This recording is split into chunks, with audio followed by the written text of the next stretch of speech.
All right, welcome into Conscious Conversations. I'm your host, Nick King, with my co-host, Nick.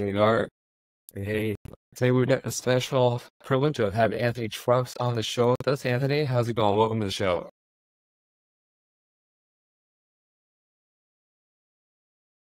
Anthony's an ex-NFL football player, best-selling author, and he's an identity shift coach. He's also founding a company called Dark Work, which we'll get plenty into today. He teaches people how to access the power of their identity through dark work and to tap into their full potential and make shift happen. Anthony I met probably 4 or 5 years ago. I saw him speaking on stage at a fitness event, and I kind of fangirled. I'm not gonna lie. I kind of was like, "Wow, this man has a presence. He's got a message. He's got a mission." And after he was on stage and went up and said, "Man, we need to meet. We need to talk." So I've been on your podcast once or twice. You've been on an older podcast that I've had, so we've had some contact and some stories back and forth. But I definitely fangirled Anthony, and I was telling him that we've got to get you on the show because you're such a fantastic speaker, and you got such a great story, and you have such a great message to share. So really excited to dive into that. Anthony, we'd love you to kind of send us a little grounding exercise or some kind of technique that you'd like to take the audience send them. And then after that, we'd love to hear a little bit about your backstory, kind of who you were and then who you've become as a result. What's a good one? I don't know if anybody's asked me like who I was. Well, look at you at the gates already having some good stuff. We're going to talk about identity, and you know, kind of get the language of it. So Let's do it. So here's a way that I'll ground us in a conversation. I think it's just it's a concept of giving ourselves a gift, we'll call it. So no matter where you're at right now, you're tuning in, listening. I want you to do this. I want you to simply listen to my voice. We guide through real brief to this, but I want you to give yourself the gift of a few moments. So whatever you have is the thing that's holding your heart right now. Give it a moment to just be put in your hand. Hold it for a second. I want you to find a space, wherever it is, physically, emotionally, mentally. I want you to place that problem, that thought, that idea. Just place it on that, I don't know, maybe a nightstand or a table. So place on the table, here's what we're going to do. We're going to realize that for the next 45, 60 minutes, that problem isn't going to get bigger. It's not going to get smaller. It's going to be what it is. But we don't want that to detract from what we can actually gain from today's conversation. So place it there and let it sit. And then come back to center with me. What I want you to do is just take a deep breath, which is probably what a lot of people do. But in the process of this breath, breathe out the frustration of whatever that thing was holding on to for you. Because if we hold that, we don't open ourselves to the next piece. And so as we go to this next conversation, also I want you to have a moment where you realize I'm going to give you hopefully some thoughts or ideas that will have a chance to fill the space of the problem that you have put down for a moment. And then I want you to do this. I want you to imagine that the thought, the idea of whatever came in is letting you create from that beautiful space in your heart. And I want you to let it expand out from you. Go into the room you're in, fill the room, fill the house you're in, fill the house, and let's go ahead and fill your neighborhood. And it's more of like a feeling of I want whatever expression, whatever is in you to kind of pour out into a different space, because here's the cool thing. When this takes place, you get back to the center point when we end our time together with that hope, the joy, the aspiration that will drive you more than the problem was driving you before. And you may not want to pick it back up. So with that thought, let's hop into our time together. Very cool. Very cool. Very cool. Yeah, so we love hearing you. Let's go to that question. We're going to talk about identity today. Who were you? And how has that led you to who you are and what you do today? Yeah, well, I used to be a very shut down, we'll call it unhappy, even angry human being, because I was given away into foster care. So I had some crazy things happen as a kid that experientially wired me in a pretty negative way, right? I was bothered. I didn't feel fulfilled. I didn't feel like I mattered. I didn't feel like I was loved. And so it made me this kind of hardened human. And when you have that happen and the world's the one that's the culprit, you desire to get retribution. So I was angry at the world because as far as I know, the world did these things, and that was who I was.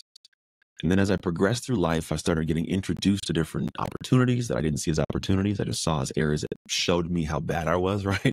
But they were gifts of like clarity of what the next thing could be. And then I happened across this concept that sums up a lot of what the transition for me was, to be a guy that eventually played in the NFL, and I now speak and I serve and I coach. And here's what it was. Smooth seas never made skilled sailors. I have a painting on my wall that says this. I have a tattoo on my arm. And really what I look at is all the craziness that happened in my life as a kid, in my, teenage years, my adolescence. It was all stuff that it was the rough seas that I needed to experience so that when I got to my older years and I wanted to take on these new, what I now could see as opportunities, I know how to sail the ship. I know how to handle things. So while most people are freaking out, they're under the deck and it's going crazy to the storm. I'm the guy outside, hold onto the mast, sipping tea, screaming at the rain. Let's go, right? And that difference of confidence and ability to guide my life has given me so much more in terms of what I thought was never possible for me, which I think we all have this desire for things we don't think are possible. And so, yeah, my experience of life, the craziness, the foster care, that eventually, doing football and going from not being good to then being very good, getting a college scholarship, playing in the NFL, having a son at 20 years old, who now goes to the college where he was born at my sophomore year. These nuances and, getting divorced from my wife and, my wife with my 3 kids. And then my mom passed away and then, getting remarried to my ex-wife about 8 years ago now. These are all things that over time, I found that my uniqueness for the world is that a lot of people face situations like that and they're stuck there for a lifetime. Somehow I was able to move myself past and actually have great success beyond these points. And I heavily attribute it to the craziness that happened when I was younger. Love that. Thanks for the share. It's reminding me of the eye of the storm being the calmest place. Yeah, And right. if you can get that centered place in yourself, the world's just gonna be the world's gonna it's gonna do crazy things. It's up to us to decide how we want to be able to live with the life that we want to create. But really, it's not that you want to be empowered. Yeah, I guess you can call it that for sure. It's not that I learned. I'll tell you the truth, man. I earned. I think there's something to the leaning into the work and doing what most people would avoid that gives you a sense of power, right? It's something that most people go, I want to have confidence. I want to feel like this sense of power that this person walks around with. And I go, I don't know who that person is you're talking to, but I do know this. You may not like who they are and how they handle themselves. Like you may not like what they do. Like it's possible. But when they have that air about themselves, it's typically earned in some way. Not every way. You got some people that are crazy and social media gets their heads big, right? But most people that have this anchored feel to them, man, they went through some crazy. They earn the ability to have that. Yeah, I mean, I think even just starting with the sort of grounding that you led us with, when you had us set that whatever is maybe closing our heart for the moment, setting it aside, is kind of a little bit like that. Like, you go through life and you learn to set a lot of those doubts and things that the negative voices in the head that tell you something is impossible or you're not capable or you're not good enough. And over time, you learn to set those things aside. And even when it's present, you choose to show up and you can show up. I remember actually, as I was reading about you, Anthony, even I was reading about on your about page, and the first line caught me. When you were talking about how this in your teenage years, you just had all this what you were perceiving at the time as negative situations and the world coming at you, and there was some moment where it was like you chose not to settle for that. You chose to say there's a better possibility, something that can happen. Yeah. And I went through a similar process. I actually was just writing my own story recently. And the story literally started out with me, being at my parents' place, teenage years, not having a lot of money, dad out of a job, and going to the apartment landlord to request them to reduce our rent while my dad was looking for work. And there was something there that happened for me, I remember at the moment, where I was like, you know what? I never want to live the rest of my life being in a place where I didn't have enough or couldn't afford my kids' opportunities. So then that kind of became a mantra through the rest of my life. I get it. That continued to open doors. But it very much could have been that I would have been like, geez, life is just tough and it's never going to get better and it's always going to be like this and we're meant to be a victim of the life that we have at the moment. And both are possibilities. Yeah. So thanks for putting your story out there. You're very welcome. That's what I do. We all have those catalyst moments somewhere. We don't all grab them, right? So sometimes we hear them, and then like the thought goes by for years, and we just kind of let it simmer. But I think we all have those moments where either we're just fed up with it, or it's something. It's like your brain wakes up to something you've been experiencing. Maybe for a couple of years, you go, I don't want this anymore," and then it becomes a reason to do well, and not a reason to do bad anymore. Yes, I have a question here. Anthony, you were in the health and fitness space before you kind of got it down. There's something that I sit with constantly, and it's just an example. We take a regular client come in and, they're 300 pounds. Yeah. And, they're saying, I need to change my life. It's not working. Yep. I'm going to early death. And end of the conversation comes, and one person will find any excuse to not Yeah. sign up and change their life. The bus route, whatever, I gotta follow it. And then another person will find any reason to do it. And it's like, I'm always intrigued, which is, what is the difference between people that are in very similar situations? And one of them says today's the day, and the other one says, Yeah.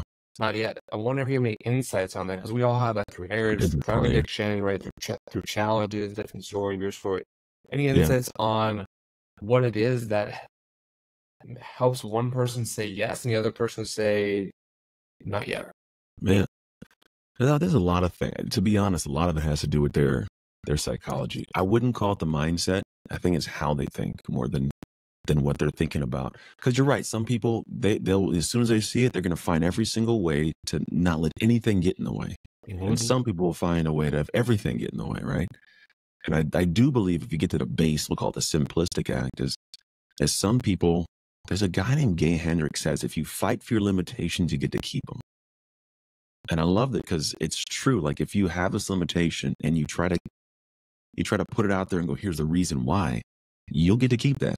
Because it'll be something you accept. And to be quite honest, I think it's what a lot of folks do is they have this thought of what this is, and it feels easy to stay in alignment with what you believe. Here's the big thing is people have to essentially start believing something is possible beyond what they've actually experienced. That's a different thing. The fitness space is hard because some people, if you're at 300 pounds, likely you've never been in shape. Not everybody, right? But likely you've never been in shape.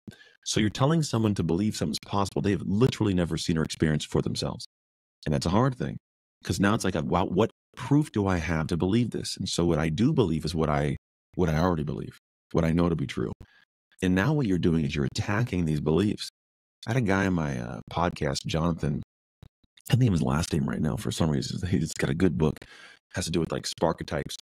And he was saying that there were studies that came out that if you had a person and they were shown up to 5 pieces of glaring proof of them being wrong, they will still fight for their aligned position.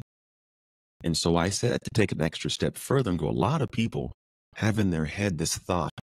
And it's not so much that what you have won't work for them. It's that they have this anchored belief that it's not going to work. There's no way it could. And you're asking them to come out of alignment with the thought they've been telling themselves. It's allowed them to get sleep at night. Because when you have somebody to believe something new, they have to now reshape the belief they've had for the last 5-10 years, which is you're kind of lazy. You're not really a consistent human. You're not reliable. You're not disciplined. Like people would make fun of you. So it's the hard thing to accept that about yourself. And I've had to do it, by the way. And when the pandemic hit, I got fat. Bro, I was like 250 pounds, not what I'm supposed to be at. And I go, oh, this is not what I'm supposed to be, right? But I believe that something was better. And so I moved in this direction. I had to accept the fact that I was a guy that was just polishing off bottles of wine and cheese and crackers and cookies at night. Obviously, it's not a good look. And so that's where I think for the thing you're asking about is a lot of folks, man, there's a belief system that they have not opened the idea of adjusting before. So when you're presenting them with this thing, while there's a desire for what they see, there's not a belief just in it yet.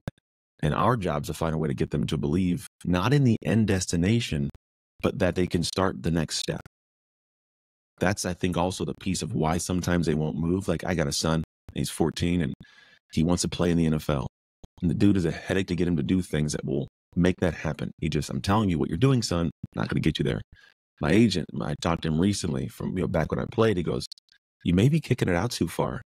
He's like, don't ask him about college. Don't ask him about, it's 4 years from now. He's like, don't ask him about the NFL. It's 8 years from now. You can't see that. He says, ask him about next year.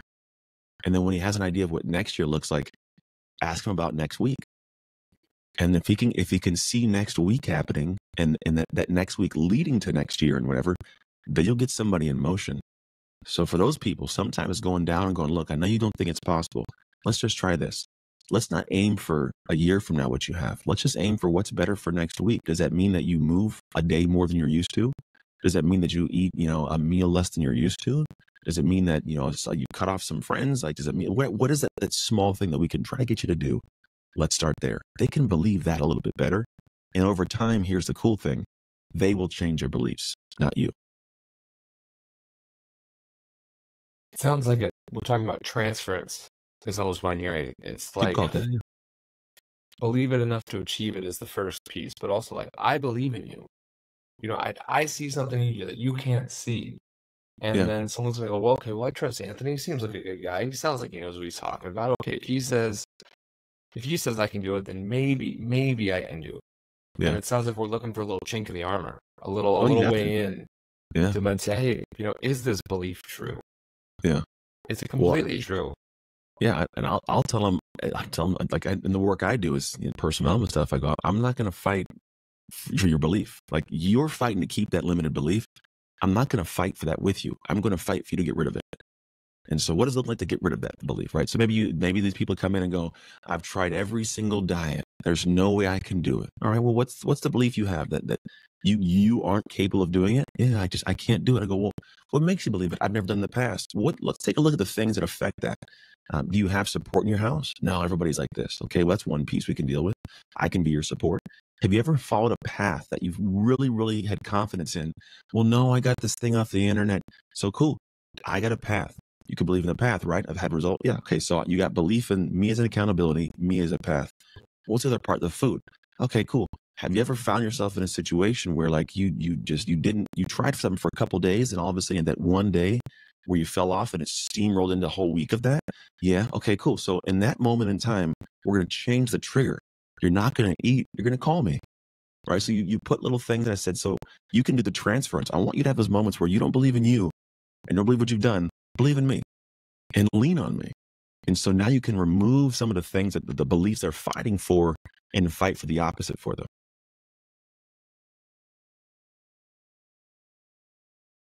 There's also like, as you're talking, one of the things that's coming up for me is like, as they're taking that small step and trying it, sometimes we succeed, sometimes we don't. But those are the moments where some of the actual beliefs start to shape up. Because I notice as much as I can talk to someone and tell them to believe something different, or here's a new possibility, sometimes, like a little bit of, oh, I didn't even know that was possible. I didn't know I was thinking that way, and then a different way of thinking was possible. But the deep-seated belief, it just stays true until they actually try and like, oh, actually was able to eat a little bit less, or I was able to do 10 minutes of workout when I haven't done anything for the last month. Yeah. And that shifts something. It's a shift. Now, I love what you're talking to because essentially what it is, so this is like the work I do. And really it's around this idea that I want you to have, we talked about a sense of power. But if you don't have proof of that, you don't have that. You don't get to wake up today and go, I'm amazing. And you have no proof of yourself. Or you have that cognitive dissonance, which is, I'm telling myself this, but myself knows I'm lying to myself, right? And so what I try and do is go, I don't have proof for you that you're great, but we can create proof in the opposite. Right. So you may believe that you have no capabilities. Cool. Why do you have that? Because you've done this and this and this. Great. What if we create proof in the opposite? And then that proof, you can do this and this and this. Would you believe that? Well, yeah. So we move in the direction and go, what's the small things to go there? And I'm real big on going small, not going big. I want to go small in a really big way. We start with a simple thing, but that simple thing creates this sense of confidence that you can borrow from one place to put to the next place. And this is the crux of my work in dark work. It's the things you do in the dark that allows you to win in the light.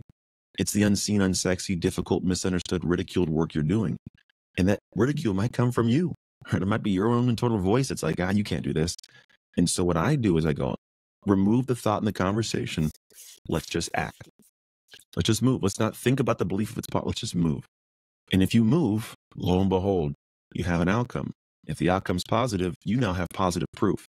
If you stack enough of that over time, the small wins, that's where you have this confidence that takes a rollover to where in the beginning, most people don't realize this, and you guys can attest to this in the fitness space. There's always that lady like Lucy comes in and Lucy is out of shape, doesn't work out, and she's embarrassed to be at the gym and she's wearing like work clothes to it's like, this is odd. And then she comes for the first day and then hey, come again. She comes again. This day she doesn't want to come and she misses and you call her, get over here. Okay, I'll come back. She comes back the fourth day and she does this for like a month. And then all of a sudden you see like she went to the store and bought some nice shoes, some workout shoes. And then all of a sudden she has a new yoga outfit she got. And her social media went from like pictures of her cats and like dream catchers on the wall, right? To now like she's got a picture of your gym outside. And then she has a picture for food. And now a year later, Lucy's a fitness trainer doing something. Like what happened to Lucy, right? And what it was is she got this momentum to where at first it was hard to get to the gym. And now it's hard not to go to the gym. That's a progression of not just a dark work, but it's an identity. She now identifies as a person that does this. And the only separation was the acts, what she did, how consistently she did it, when she got on track, when she fell off track. And that's what stacks over time to become a completely different person, living a completely different life. I mean, I'm thinking of so many people in my gym, in the coaching practice I did. I'm sure you guys are having images of people you've worked with. There's a couple of ladies I call them as consistency, because it's like they just show up. Yeah, they just show up. And what I love about this conversation here, for your listeners, is we're really using the gym and fitness as a metaphor right now. So whatever you're going through, whatever your thing is you're working on, replace it. If it's confidence, if it's kicking an alcohol habit, if you're in a bad marriage, if you're not in a career you want to be in, everything Anthony is talking about, it applies directly to those things. That all the same rules for transformation apply, regardless of the thing you're working with. Because at the end of the day, you're working with yourself. It's just manifesting into the world into something different for each of us. Anthony, can you talk more about dark work, what that is specifically, and maybe how we can use it as a way to transform ourselves? Oh yeah, man. So it's what I talk to is dark work it's the work you do in the dark so you can win in the light. It's the best way to explain it. And really what it boils down to is I want people to have what's called a dominator's identity. I want you to show up to a defining moment in your life or every day of your life with the ability to govern and control your day, which is domination, to govern and control. So you can actually dominate a meditation routine, right? You govern and control it. And realize that's a certain power that you have. And then when you have that in those moments, man, you can do anything because nothing can knock you down. You stay in good flow, you're consistent, you're disciplined, but that's a place inside you earn. And the way you do it is you have to optimize your identity because a dominator's identity is an identity. So if you're in a place that's lower, how do we get you up there, right? The idea is most people want to have that power in that moment, but they want to have it now. They don't want to earn it. That's the only way you get it. And so what dark work actually is, it's the things you're doing daily that, again, are unseen. They're really difficult. They're not, in the beginning fun to do. Sometimes it will make fun of you because you're doing something new. Like, well, all of a sudden you don't want to eat unhealthy food anymore. Oh, you can't go to McDonald's now, huh, Lucy? Like, no, I don't do it anymore, right? So little by little it progresses through. But you do it the first week, it's weird. Second week, it's still a bit awkward. Third week, it's like, you're still doing that. Fourth week, first month goes by, people don't buy into it. Second month, people are like, you're really still doing this? Well, come on. By the fifth month, people go, can I get a workout with you? And so the things you're doing in the dark are the things that are designed to be done for you, not for the world. But you're training the world on who you are becoming for yourself. So it's the things that are honestly the hardest. And here's why I keep saying the hardest, most difficult. Here's why. A lot of people, we get this in the fitness space, like CrossFit's that thing that everybody talks about. First rule of CrossFit's talk about CrossFit, right? I start going, why is it that that's such a common thing they talk about? And I go, oh, because it's hard. When I've done something hard, I'm the most proud of it. What I'm proud of, I talk about. I talk about my kids, my marriage, my business, because I'm proud of it because of how hard it was. That can show up anywhere in your life. It could be in the garden you made in your backyard. It could be in the marriage you helped mend, the way you're a better parent, the business, your body, right? All these things tie in. But it has to be difficult, and you have to be able to stick to it long enough to get to the point of showing up one day with what I call a dominator's mentality of, I have done too much work in the dark to lose in the light. When that becomes this ruminating thought in your gut, do you show up in life differently? I've done too much that you haven't seen. There's no way I'm not getting this. This is mine already, right? I'm going to win that race. I'm going to get that task. I'm going to get the sale. I'm going to build this business. I've done too much reading, too many courses. I've done too much to fail. People want that moment, but they don't want to build to it typically. But when you build to it, it's more valuable than anything I believe I can imagine on planet Earth. It's more valuable than diamonds and gold because that's what allows people to get diamonds and gold. It's the work ethic. It's the pure flow that, here's a cool thing, it doesn't actually drain you anymore. Some of the hard things is when you're starting out doing these things, you get up every day tired. You go to bed just tired. Everything, it sucks, right? It's like, oh my, it's so draining, all these pieces.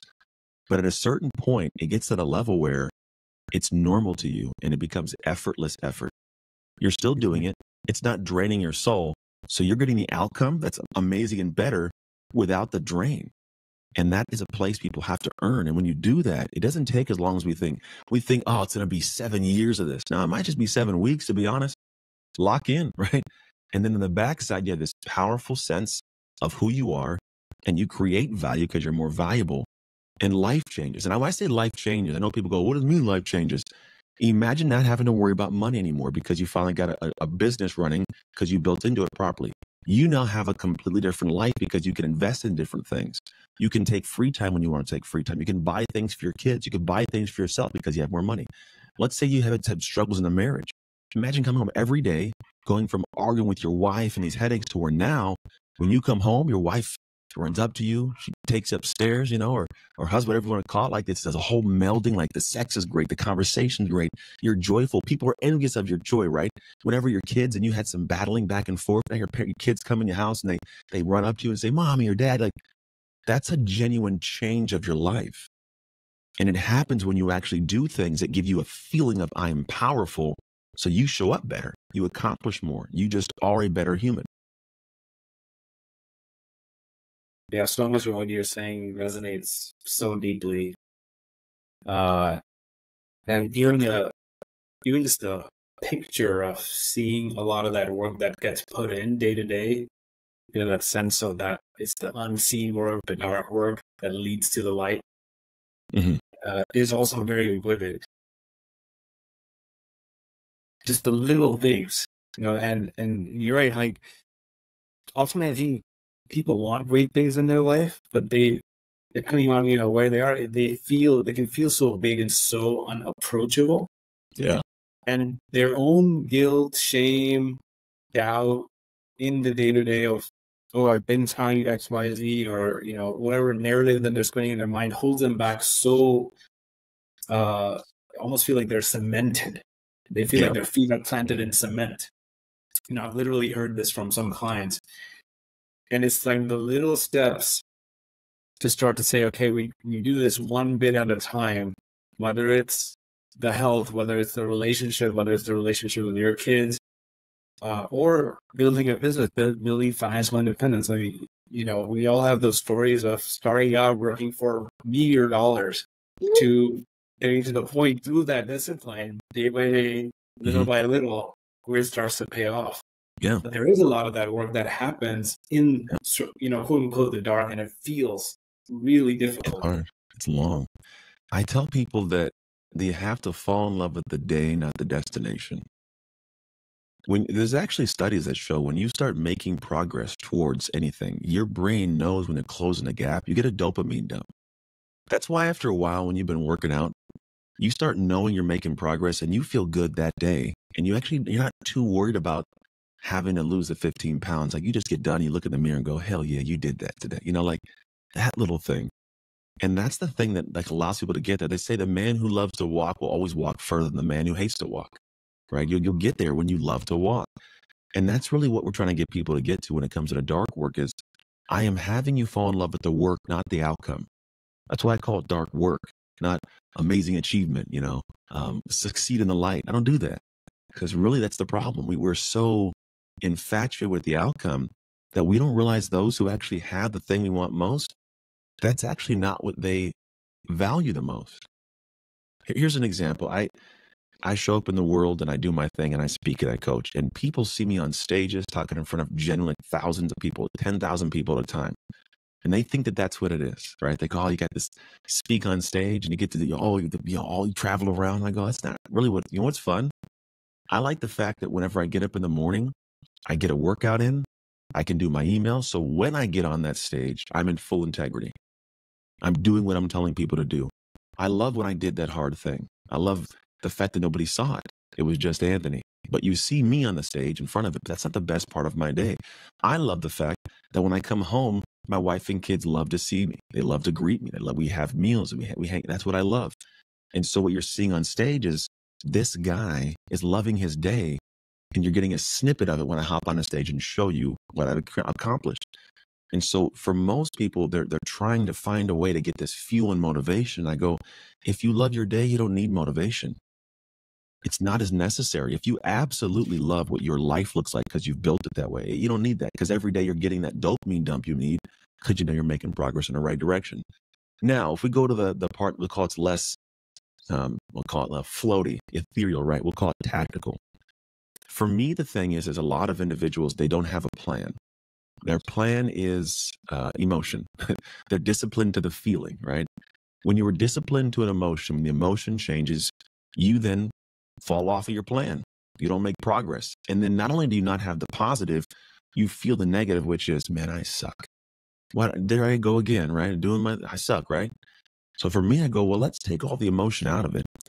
Let's just go, what's the plan you have to create? And I call this designing your dark. What does it look like to do certain things that over time would eventually have you become your version of a dominator's identity? Maybe in that you want to dominate with governing control your emotions when you argue with your spouse or when your kids do something crazy. You want to dominate control and you know, your workout routine. You want to dominate, you know, we'll call it governing control your diet, whatever it is. So what things have to be part of your daily plan to make it happen? Maybe you want to tackle the nutrition portion. For most people, the nutrition isn't a problem if it's right in front of them. The problem is they don't have the food that they're supposed to eat right now. They're hungry right now. I don't want to cook. And, you know, these ramen noodles, they're right there. They look so good. Two things. Get rid of that stuff so it's not in front of you. You won't think of it. And don't go Two, anywhere. prepare some meals, right? So have a plan that goes, on this day of the week, I go buy food in these places I don't typically go, which is going to be the top and bottom of shelves, the outside aisles, right? I'm going to go buy food there. And then I'm going to take it home and I'm going to cook it. I'm going to put it in containers. I'm going to do this on maybe Monday. I'm going to do it on Friday, right? Whatever it is. Those days you want to split it up. And so what happens now is when you're hungry, you don't have the temptation of ramen noodles. You have a meal right in front of you. Let's eat that. That plan, just a simple plan that you follow, whether you feel like it or not, right? It's like it's 2 o'clock in the afternoon, I got to do it. Yes, get your butt up, go get the keys, get to the store, go. Don't watch the Netflix show, just go follow that. Don't worry about how you feel. Go do it. And after a while, you get to this rhythm and this pattern. And all of a sudden, you're not even thinking about it. You're going and doing it, talking to your friends, you know, hanging out, drinking water, you're playing some good music in the car, you're going to get my food. And then you come home and you cook and you get your little cooking routine, you feel great. And then when you're hungry, the food's there. And now you get this rhythm. And now the process of having to eat healthy food, it's not an overhaul anymore. And in fact, because you did this stuff, you have this process of I'm feeling better about myself. That actually, I just outlined, is dark work. And now I feel this point of like, I'm dope, man. Okay, I see you, man. And now becomes who you are.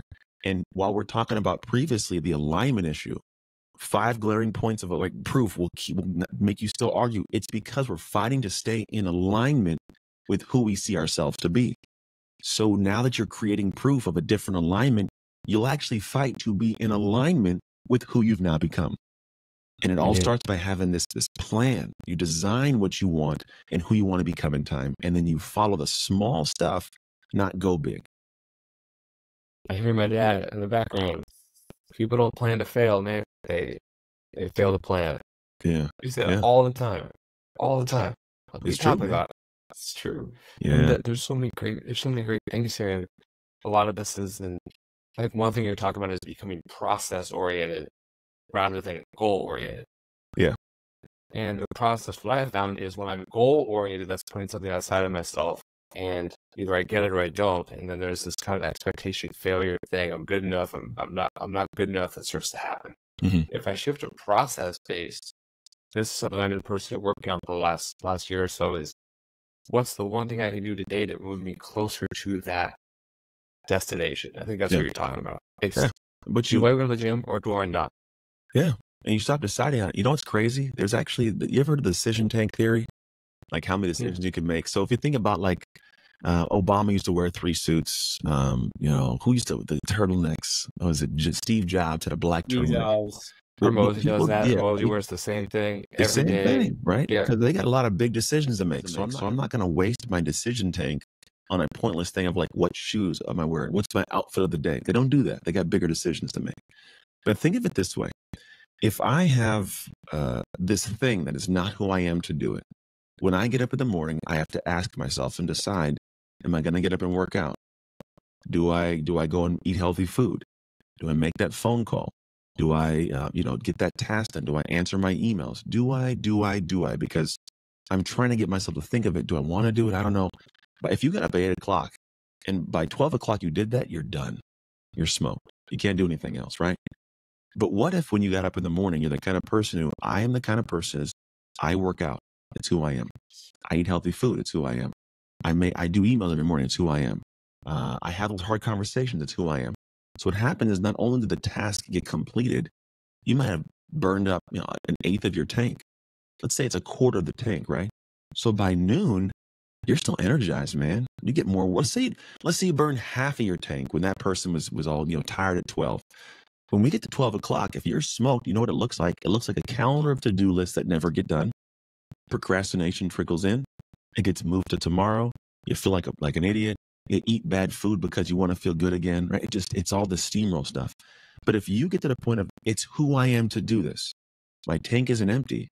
When I get to the back end of, let's say I get done at 4 o'clock, well, one, I don't have that guilt from not getting something done. But two, if I'm doing tasks for a business or a career, if you extrapolate that out for a year, I have 2 years to year one. You cannot catch me purely because you didn't make it who you were at an identity level to do these certain tasks. And the only difference was you didn't plan, so you didn't do it, so you didn't become it. And if people can get that kind of basic logic in place, it's like, all right, I'm doing these things. I'm making a plan so I don't have to think about how I feel when I get up in the morning. Because if you base it on feeling, man, it's really, really hard to run a powerful life like that. That's why all the people that I know that make 7 figures, 8 figures, 9 figures, besides the one who've trickled off into purely spiritual stuff because they have too much money and a ton of free time, they all have assistants that keep ridiculous tight schedules. Like every 15, every 20, every 30. Why do they do that? Because they don't rely upon how they feel. It's planned. And they show up and they do the plan. Now, here's also, in the plan, tons of freedom. People go, how's there freedom in a plan? Well, if I know I have certain tasks that got to get done in the next 6 to 8 weeks, and they're in the schedule to be done, well, that means if my schedule ends at 2:45, I have nothing to think about for work.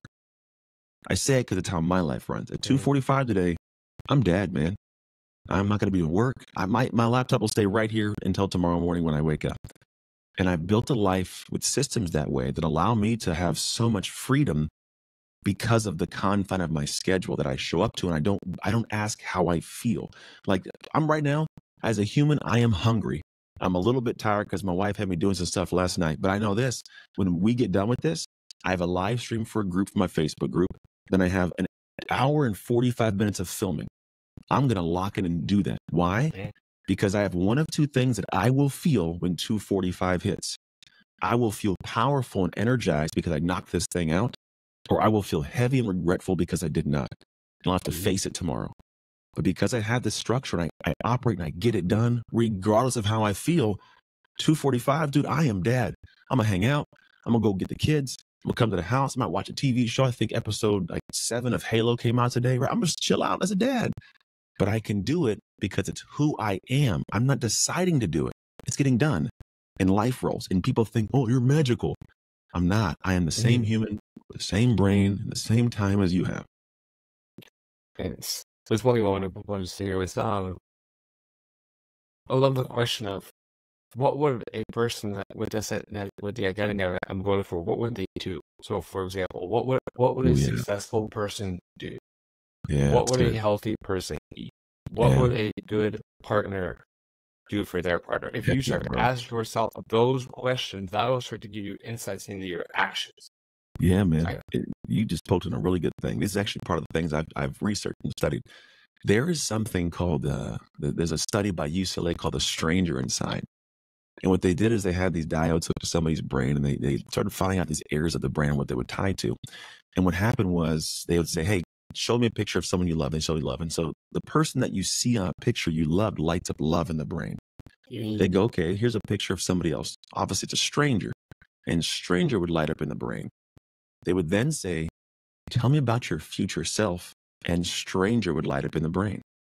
We don't have this emotional connection to a future self. And so when people go like, your future you, we don't emotionally know that person. And what happens, we don't sacrifice for them because we don't know them, don't respect them, don't love them. And they found that Merrill Lynch did a study or did this thing with the information and did this extrapolation image called Face Your Future, people invested up to 40% more in their future than ever before, purely because of this one adjustment of picturing their future self. So that's a tie. So what you're leaning to is actually stuff that I use in the opposite, but you did it perfectly because you're saying, who else does X? There is somebody who is doing something that we admire. We may not admire all parts of their life. Maybe you look at someone and go, I love that they're on a TV show, but I hate the show is about this. I don't like how their marriage works. They're a bad father or mother, right? Okay, but you can admire that they're on that show doing their thing. And if we look at them and go, all right, I see they function, they operate. When you get to a moment, you want to get in the direction of what they're doing, you can ask yourself, what would that person do right now? And you will get an answer that is different from what you would do or future you would do. And you go, all right, I don't feel like doing it. It's not even in my identity to do it, but I'm going to do it enough to where it becomes who I am to do it. And I have the outcome they have. An example is like, I like The Rock. He seems like a good dude. I don't know him. I wouldn't want to be gone as much as he is. But like, he has this thing of like, you know, his working out schedule is ridiculously tight. He'll get done with set. He'll be in the gym at 4 a.m. So if it gets to the point when I have my days and I got a workout on the calendar and I go, do I want to do it? I go, well, do you want to be in shape like The Rock and have what this guy has? And I go, kind of. Okay, what would he do? I know what he'd do. Swing in. And we go. And it's sometimes that simple. But if I ask, well, what would future Anthony do? Well, future Anthony would say his shoulder hurts because he played in the NFL for too long. So he, you know, like it would happen. We do that inside. But if I go, what would they do? That's the thing. And I go, you start getting results like them. And lo and behold, you start feeling identity-wise like that human. You get what that human has. Because I do not believe you can attain or sustain a life or a goal above your current identity. And that's how you elevate it up. Yeah, so that's the one thing you can chop it now. You're chopping at the bit. What you said to me was, don't negotiate with yourself. Yeah, Kobe Bryant. Like, don't negotiate with yourself. I take a cold shower every single morning. I don't miss, no matter what. And the inner side goes, I don't want to do it. I don't want to do it. And I go, too bad. Yeah. And I tell the people all the time, like, what do you mean? If you don't want to do it, why do you do it? That's the point. I'm training my mind to be disciplined. So when there is a harder conversation I don't want to have, I do it. When there's a decision I need to make to better my life, I do it. And it's the training of the inner work of daily. I have data. I am the type of person that does things that are uncomfortable. I am the type of person that does things that moves his life forward, whether I want to or not. But I cut you off, Russ. You're chomping a bit. Yeah, the question that's coming up for me, Anthony, I love the conversation around, especially when we were talking about feelings and, you know, because if we keep asking all the time how we're feeling, but we have certain things to achieve, certain things we're trying to get done, commitments we've made, we may not do half of that, you know. At the same time, there's like this paradox, because I know feelings and our emotions can play a wider role. There's information there for us to work with. So I'm curious, in your work, how do you differentiate between when you say listen to your feelings and honor them, and when do you say you got to rise above and lean in and work through them? Yeah, that's a good question. It's interesting. So I had a good convo with my buddy Craig, and we were talking about this whole ice bath thing, and I was asking, like, because he lives in Colorado, I'm like, why do you do it? Right? It's not for health reasons. He's an older guy. Well, it's not for health reasons. And he says, you know what? Because I no longer want my body to be in control. And so I guess to lean into also your aspect of when you know. So a couple of things. One is our logical mind can sit in comfort and create the desire. It can craft the plan, craft the vision, can rank that. When we start moving towards it, we will feel the tension psychologically, physically. We'll feel the tension of what that looks like. So say I want to be in great shape. Well, at some point you have to go to the weight room and lift weights, and that burns, right? So you're going to physically feel the pain on the path to this. And he says, when I do these certain things, my goal, it's like, I'm not trying to like burn fat for the purposes. I want my body to know it is not driving the machine, because here's what takes place. We have this plan. We have this logical thing we've already set out. We want to go get done. We then get in the flow of it, and it gets hard. I have to make this ask that makes me scared to ask it. What if I get rejected? That's the body kicking chemicals out that create fear. Or I got to get an ice bath and I don't want to do it. Well, what happens? The body can go, we're scared, stop. And the brain goes, all right, body, we don't get our thing. He goes, I get an ice bath because when my body tells me it's cold, it doesn't convince my mind not to do it anymore. It's cold. I get it's cold, body. We're still going to do this thing. And now the mind takes back control and it forces the body to do what it does. Now, obviously they're together, but it's also kind of like these separate entities. But while I'm talking about like, temperate cold, you also have the emotional stuff, the anxiety stuff, these fearful things that kick in that are part of your body telling your mind like, hey, we don't got to do this. And the idea is to get out of the place of thinking that your body should control you. So when you go, when should I push? Should I lean into this? 100% you should. And the reason we don't typically is because our body's telling us something different. And if we just don't listen to the body in a sense of, if you got an injury, I get that. But if it's like, I want to build an amazing podcast, I see this person that could be an amazing guest. I want to have them on, but gosh, I don't really want to have the feeling of crappiness that happens if I ask them and they say no.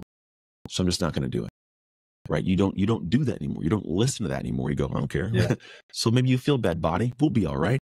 And you make the ask. They didn't like it. Cool. Go to the next person. Like for me, it's just a matter of how I think through my day is I now know when I'm apprehensive for something and I know what I want. And I go, that's just the body worried about things and the psychology worried about things that may never come to pass. But I'm going to lean into this stinking thing. And I just let my mind guide more than I let my body take the curl. So when do you actually lean into your feelings? Oh man, So every day. I hear you on like, Every day. a lot of the tension, a lot of maybe inertia and Listen to it. fears that our body can create and hold us back. When should we actually honor our feelings? I think you got to honor them every day. Because here's the thing: to honor the feeling is sometimes to honor the fact that it's a lie, right? But then you sometimes go like, all right, yeah, I got to listen to that because maybe there is like a genuine fear. So, for example, like I wanted to get my pilot's license, and my wife was like, "You really want? You could possibly like go up there and not come down." And then recently, some guy nearby in the local airport landed in the street and didn't wake back up. We'll call it. And so, my emotion goes, I would be cool to fly, but do I need to? And so I go, you know what? I don't want that to have a stupid, ridiculous chance of happening. I don't stand to lose anything by not being a pilot, right? And so I let in the feeling of that one and kind of took it back. Because I also have to think like, what do I stand to gain if I do go chase this thing? And if it's something that's not really amazing, I'm going to be okay pulling back. But then also there are times like I have my body. I'm 40 years old and I have this desire to do master's track with my wife.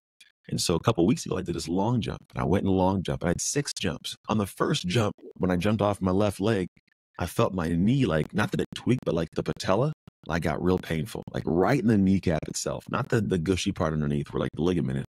I was like, oof. So I'm like, you know what? I could push through this, but I'm like, do I need to? Like, I'm not winning medals out here. Like, no one's, I'm not going to be looking at the world, So I go, I'm just not going to do it. You got 5 more jumps. No, I don't. And so it's okay to back off of that because I also realize this. There are certain things that we would look at and we may want to do, but that aren't things that will give us this true anchor for our future identity. What I mean by this is there are things we all do that they aren't me.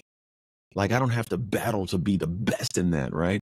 I'm not saying to be the best everywhere. You shouldn't be. I'm just saying I want to be the best speaker and husband and father. I'm not trying to set world records for long jumping. It's just kind of a fun thing, right? And I got to know that, engage that, and balance that. So there are times when I'll look at that and go, I could push through, but the chance of me hurting myself and like that, I'm like, it's not worth it. Because what I stand to gain is not even worth if I do go up there and kill it, because no one's going to know. So I can at times lean and engage when I need to back myself out of something, or me doing this isn't going to make me anything that's going to be this humongous stature that I'll care about deeply. Yeah. Yeah, and what I'm getting from that is a couple different things. There's difference from pain and discomfort. That's really important to know. Am I in physical pain? Okay, then maybe I don't do it. Am I uncomfortable? Am I scared of my nerves? That's different.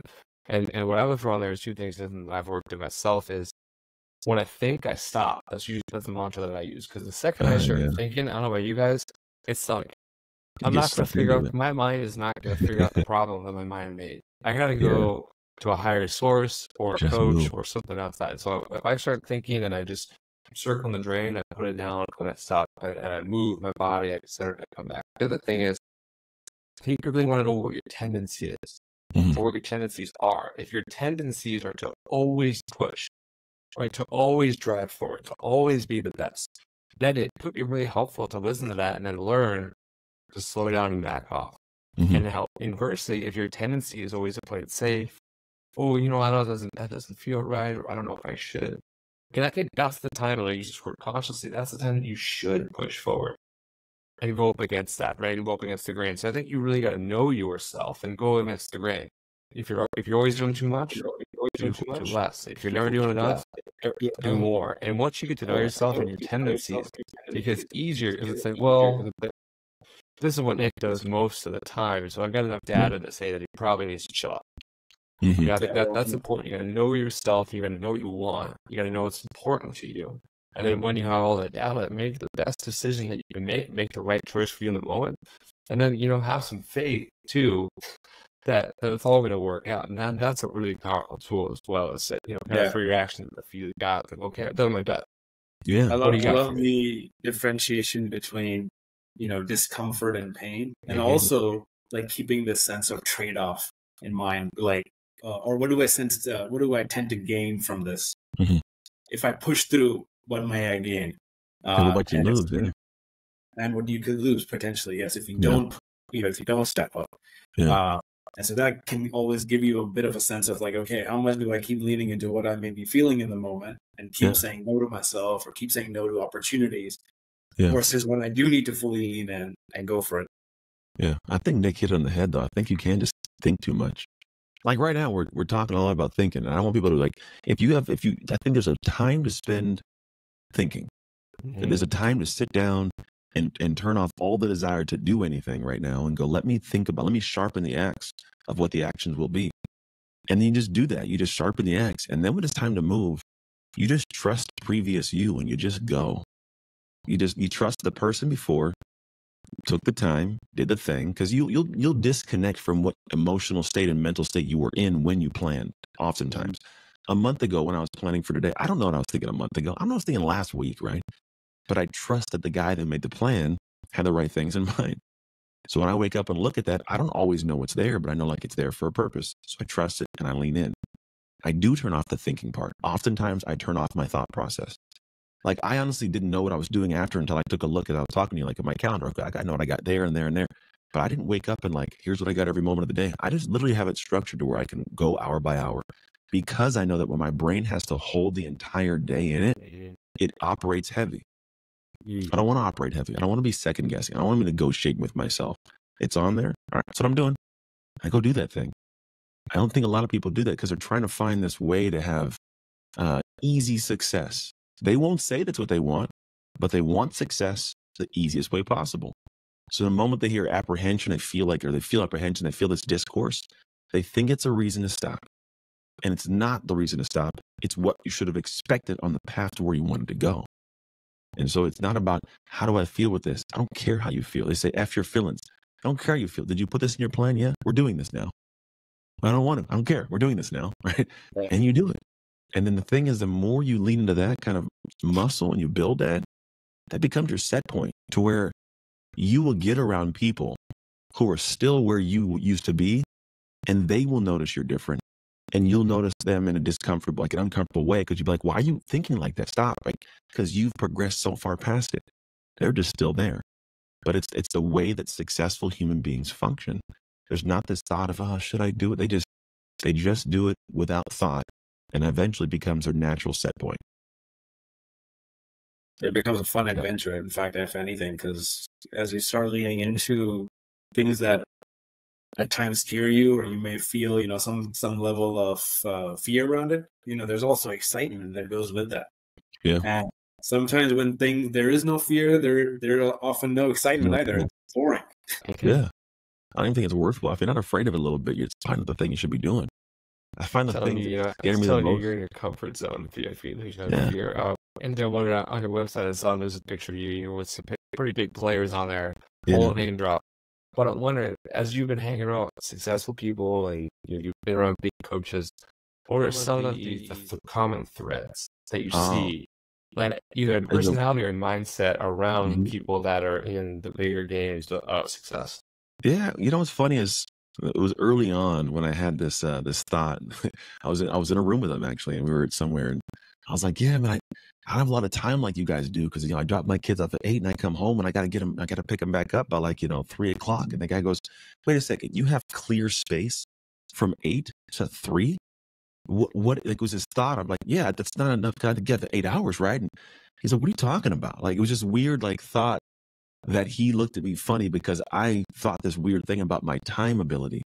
And when you unpack the room, they all looked at me like I was a crazy person. And to the point of I felt like, oh my gosh, did I say something wrong? Because the way that they function and think is like, they could get a day's work done in 2 hours.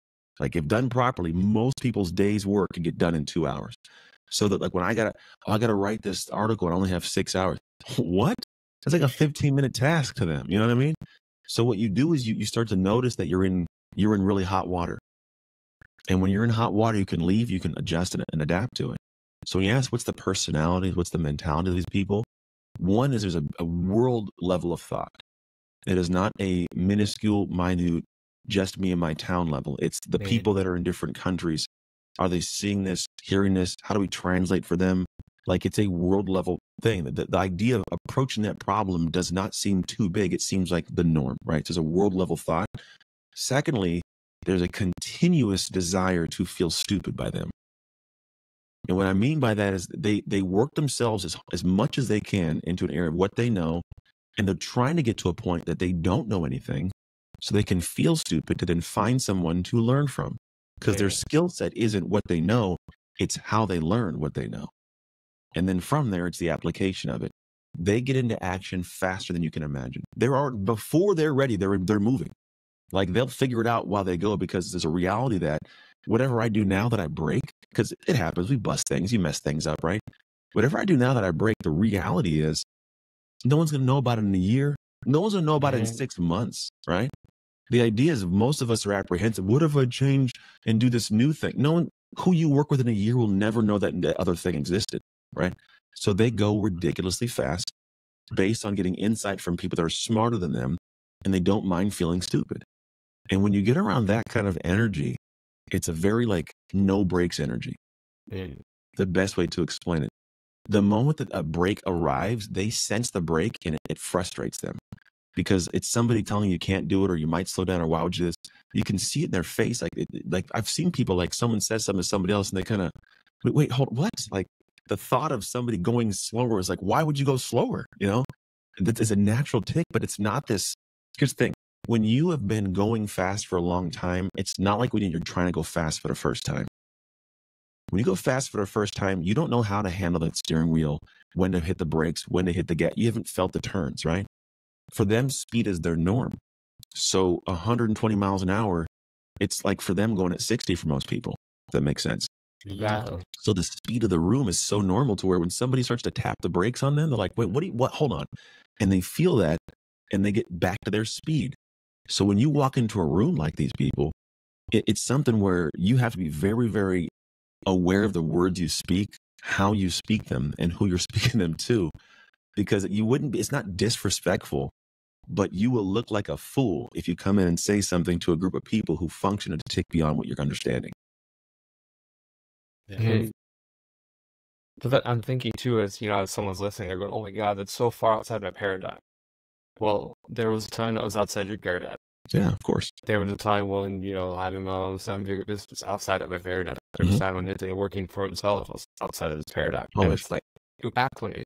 You acclimate to the altitude which you live at. And it becomes, what was, I like to say, in the gym, what was your workout? You start, it becomes your warm-up. Exactly.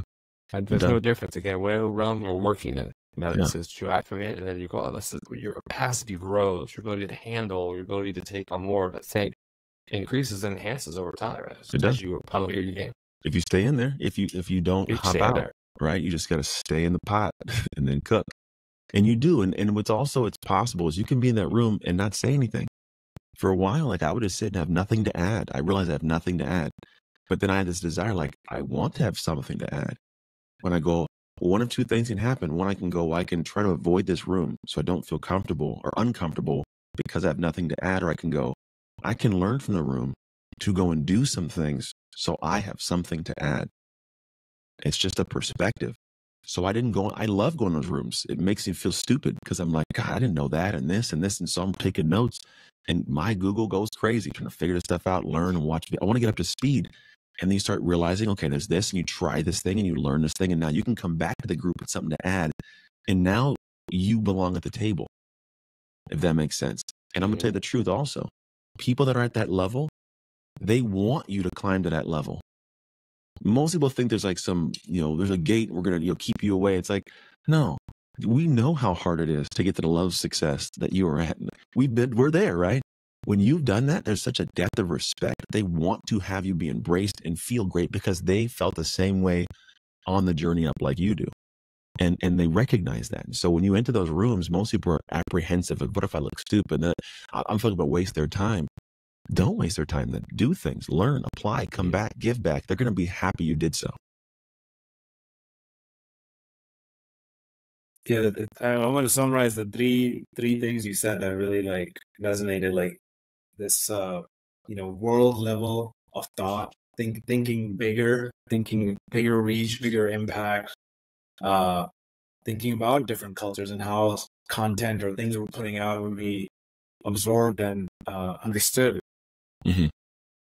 Working towards something you don't know. Like that was really interesting that even people at that level are trying to find like what they don't know, so that they could also get to feel, maybe they actually miss sometimes that sense of like, man, what more is there for me to learn, and how can I lean into something that I don't yet fully understand? Because everyone around them is probably, I hear of this, that they become sort of a yes man type of never want to make the boss look bad, or never want to make the boss feel like they don't know something.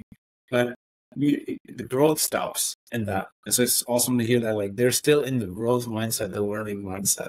Mm-hmm. And the third thing you said was they move to action like nothing else. In fact, often in the process of thinking about doing something, they're doing it.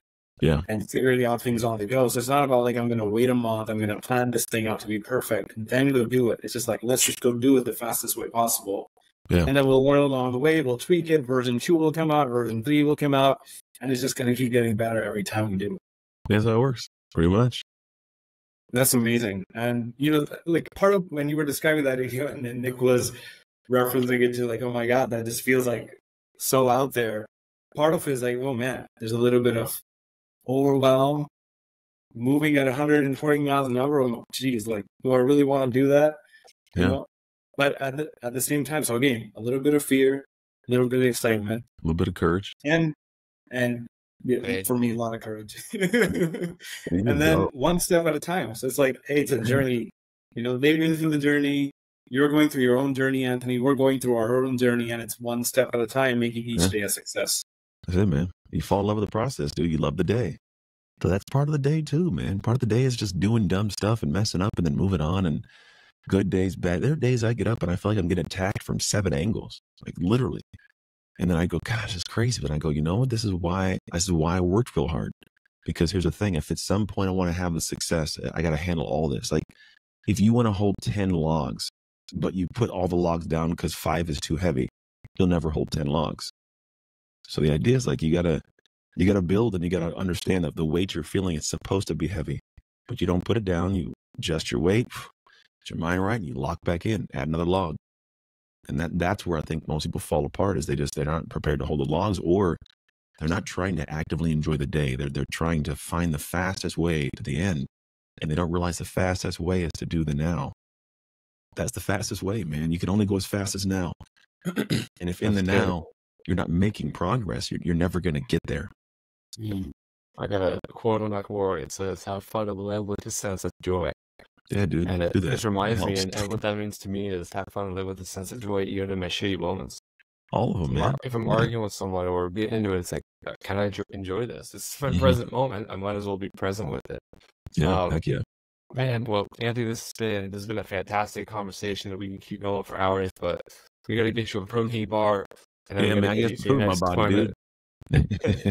Any final words, and how people get a hold of you and anything you have going on whatsoever? Oh yeah, man. Best place is the work that I do in the world is I do what we're talking about, man. A lot of what I do is I help people rewire psychologically and neurologically to that Dominator's identity. It's not done by accident, it's done by process. We do what's called a dark work experience. I believe experience is the only thing that genuinely can rewire us.